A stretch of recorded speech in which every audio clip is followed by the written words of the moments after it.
অবশেষে কারামুক্ত হলেন হেফাজতে ইসলামের সাবেক কেন্দ্রীয় যুগ্ম মহাসচিব মামুনুল হক। শুক্রবার সকাল 10টার দিকে তিনি গাজীপুরের কাশিমপুর হাই সিকিউরিটি কারাগার থেকে জামিনে মুক্তি পান। এ সময় উপস্থিত সবার উদ্দেশ্যে ভালো আছেন বলেও জানান তিনি।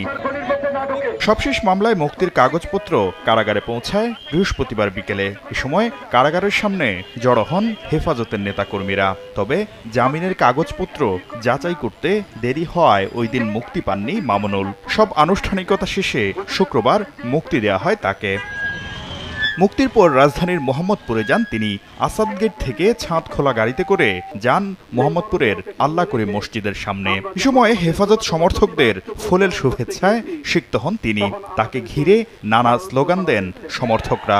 উপস্থিত ছিলেন হেফাজতে ইসলামের সাবেক ও বর্তমান অনেক নেতা এবং বিভিন্ন কওমি মাদ্রাসার ছাত্র ও শিক্ষক। আল্লাহ পাক রব্বুল আলামিনের শুকরিয়া আদায় করি, আল্লাহর দ্বীনের কথা বলার অপরাধে যখন আমাদের সন্তানদের লাশ এবং তাদের রক্তমাখা বুলেট বিদ্ধ সেই মরদেহকে সামনে রেখে আমরা যখন আমাদের ন্যূনতম প্রতিবাদটুকু উচ্চারণ করতে গিয়েছি, তখন আমাদেরকে কারারুদ্ধ করা হয়েছে, আমাদেরকে নানাভাবে নিষ্পেষণ করা হয়েছে।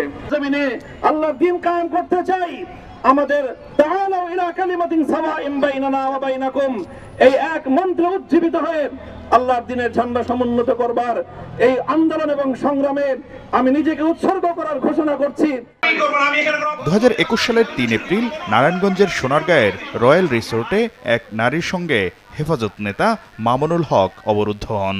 পুলিশ ঘটনাস্থলে গিয়ে তাদের জিজ্ঞাসাবাদ শুরু করে।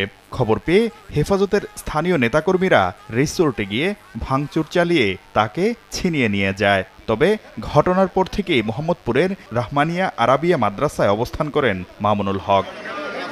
পরে 18 এপ্রিল মাদ্রাসা থেকে মামুনুল হককে গ্রেফতার করে পুলিশ। 30 এপ্রিল সোনারগাঁও থানায় তার বিরুদ্ধে বিয়ের প্রলোভনে ধর্ষণের মামলা দায়ের করেন তার সঙ্গে রিসোর্টে অবরুদ্ধ হওয়া ওই নারী। যদিও ওই নারীকে তার দ্বিতীয় স্ত্রী দাবি করে আসছেন মামুনুল হক। এরপর ওই মাসেই দেশের বিভিন্ন স্থানে তার বিরুদ্ধে রাষ্ট্রদ্রোহ সহ অর্ধশতাধিক মামলা হয়। পরে সেসব মামলায় তাকে গ্রেফতার দেখায় পুলিশ।